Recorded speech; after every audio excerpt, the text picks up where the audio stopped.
मुझे अफसोस होता है जब मेरे कुछ मुसलमान भाई मुगलों और तुर्कों की तरफ उठने वाली उंगलियों को इस्लाम की तरफ उठने वाली उंगली मान लेते हैं। हमारे घर तक आने वाली सड़कों के नाम भी किसी अकबर, हुमायूं, जहांगीर जैसे ग्लोरीफाइड डकैत के नाम पर रख दिए गए और हम रिबन काटते हुए मौका परस्त नेताओं को देखकर तालियां बजाते रहे।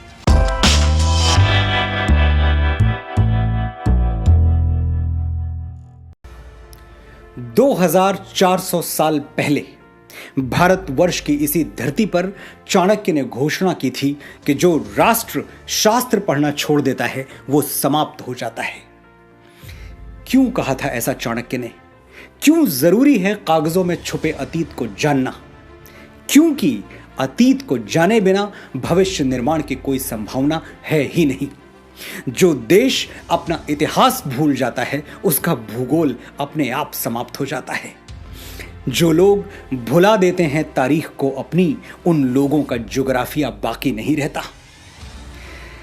पिछली कई सदियों से हमने अपने इतिहास की जमीनें लावारिस छोड़ रखी हैं। हम न उन जमीनों की ओर देखते हैं, न वहां जाते हैं, न परवाह करते हैं कि हमारे बाप दादा की जमीनों में कौन सी फसल बोई जा रही है और वो फसल कौन बो रहा है, किस नीयत से बो रहा है या फिर किस बदनीयती से बो रहा है। कहीं ऐसा तो नहीं कि हमारी उपेक्षा कुछ शैतानी ताकतों के लिए मुंह मांगी मुराद बन गई और उन्होंने गौतम और नानक के इस जमीन में कलंक के बीज बो दिए। बिल्कुल यही हुआ है। तभी तो हम इस हद तक ब्रेन वॉश्ड हो गए कि अचानक हमारी प्री प्राइमरी टेक्स्ट बुक में गा से गणेश हटा के गा से गधा लिख दिया गया और हमारे माथे पर बल तक नहीं पड़ा। हमारे घर तक आने वाली सड़कों के नाम भी किसी अकबर, हुमायूं, जहांगीर जैसे ग्लोरीफाइड डकैत के नाम पर रख दिए गए और हम रिबन काटते हुए मौका परस्त नेताओं को देखकर तालियां बजाते रहे। अचानक नैरेटिव बदल दिया गया। आदर्श राज्य कैसा होता है? जैसा अकबर का था।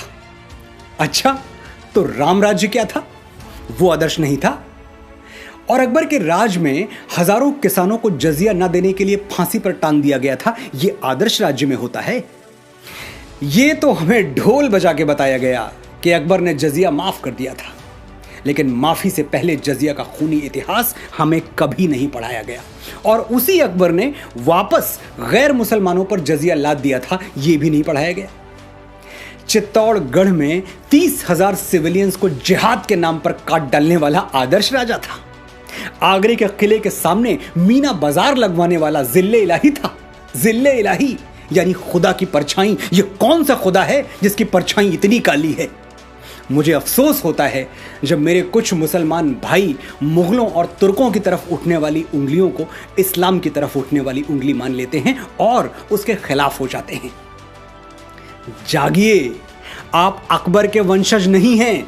आपके पूर्वज वही हैं जो हिंदुओं के हैं। आपका इतिहास वही है जो हिंदुओं का है।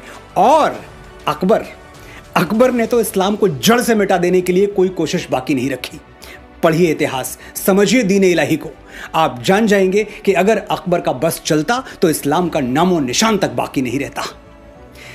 अपने हीरोज और विलेंस जात पात से ऊपर उठकर चुनिए, जो इस महान देश की परंपरा है। रावण कौन था? एक ब्राह्मण था। भगवान ब्रह्मा की डायरेक्ट ब्लड लाइन में जन्मा था। लेकिन आपने किसी ब्राह्मण को रावण की स्तुति करते हुए देखा है? हम सिर्फ इसलिए रावण को हीरो बना दें कि वो हमारी जाति का था, इतना छोटा नहीं सोचते हम। रावण खलनायक था और हम रहती दुनिया तक दशहरे में उसका पुतला फूंकते रहेंगे। और हम ही नहीं, हर जागा हुआ समाज यही करता है। अपने नायक और खलनायक बड़ी सावधानी से चुनता है। हिंदुस्तान में एक बहुत बड़ा तबका महमूद गजनवी को हीरो मानता है।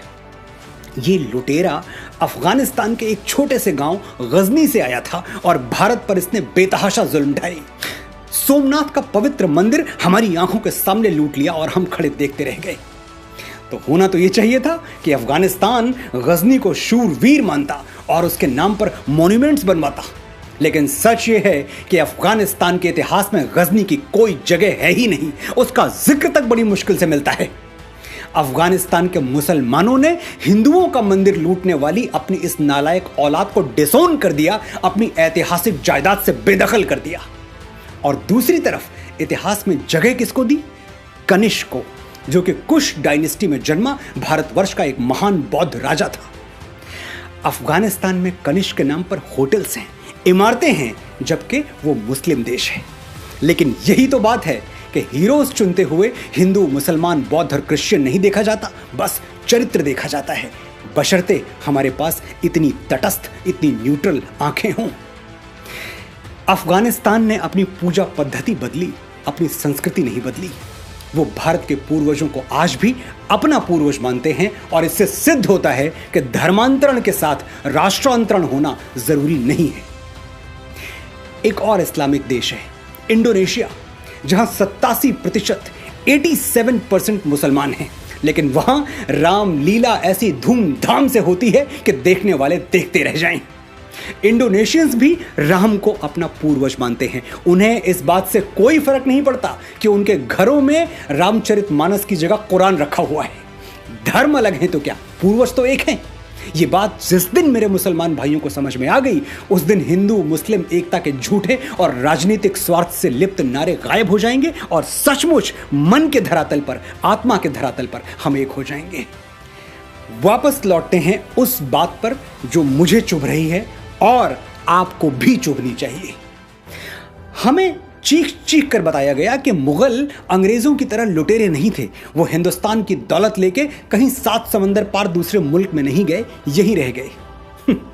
ठीक है, तो मैं आपके घर पर अटैक करता हूं, कुछ लूट के अपने घर नहीं ले जाऊंगा, बल्कि आपके ही घर में कब्जा करके रह जाऊंगा और आपको, आपके परिवार को, जो कल तक उस घर के मालिक थे, अपना गुलाम बना के रखूंगा।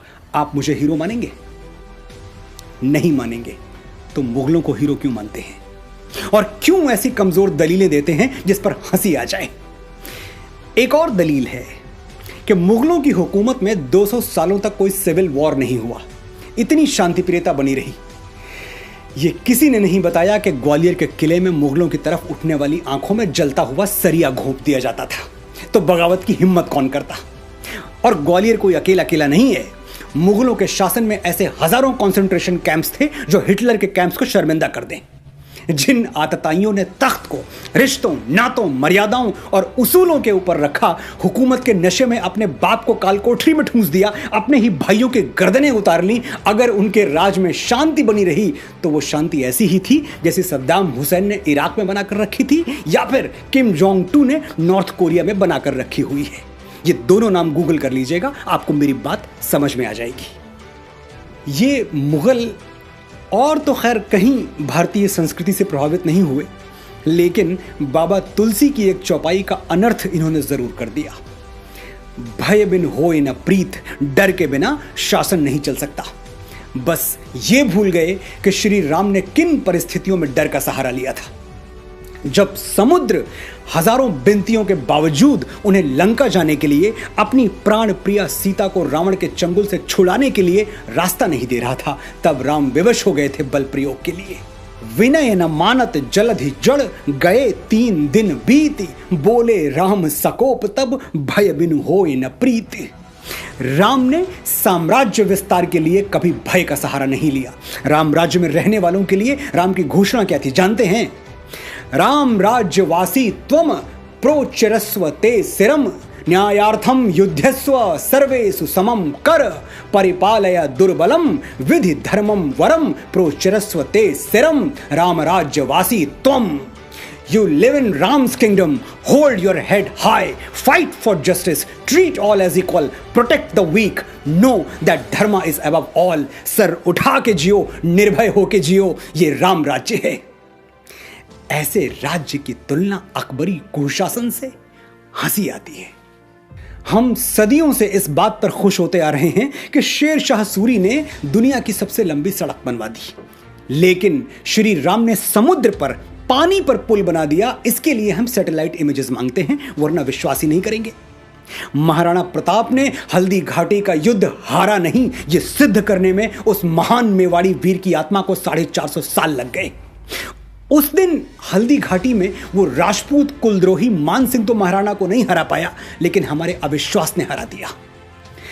और महाराणा कोई अकेले नहीं है, पता नहीं अपने कितने वीरों को हमने गुमनामी की अंधी सुरंग में एड़ियां रगड़ के मर जाने दिया और उन जालिमों को झुक के सलाम बजाते रहे जिनके दुष्कर्मों से भारत मां आज भी खून के आंसू रो रही है। समय आ गया है कि हम अपने गिरेबान में झांक कर देखें। जयचंद के नाम पर हम थूकते हैं, लेकिन एक पल के लिए ठहर के सोचिए, कहीं जाने अनजाने हम भी अपनी संस्कृति और सभ्यता के जयचंद तो नहीं बन रहे, उससे छल तो नहीं कर रहे। मैं प्रेम के मीठे गीत लिखने वाला एक साधारण सा लेखक हूं। आज मेरी बातों में आपको क्रोध और कड़वाहट नजर आई होगी, लेकिन मैं इसके लिए क्षमा प्रार्थी नहीं हूं। मेरा ये क्रोध अगर करंट बनकर आपको नींद से जगा दे तो मैं इस क्रोध का आभारी रहूंगा। मुझे खुद जागने में कई बरस लग गए, आप इतना लंबा समय ना लें। मेरे अनुभवों से सीखें, सच्चे इतिहास के दबे हुए स्वर गुंजायमान करें, अपने बच्चों के लिए सही आदर्श, सही नायक छोड़ें, झूठे नायकों के मुखौटे उतार के फेंक दें, अपनी विरासत को माथे से लगाएं और इस धरती मां का ऋण चुकाएं जहां मैं और आप बीज बन के फूटे हैं और एक दिन राख बनकर समा जाएंगे। जय भारत, जय भारती।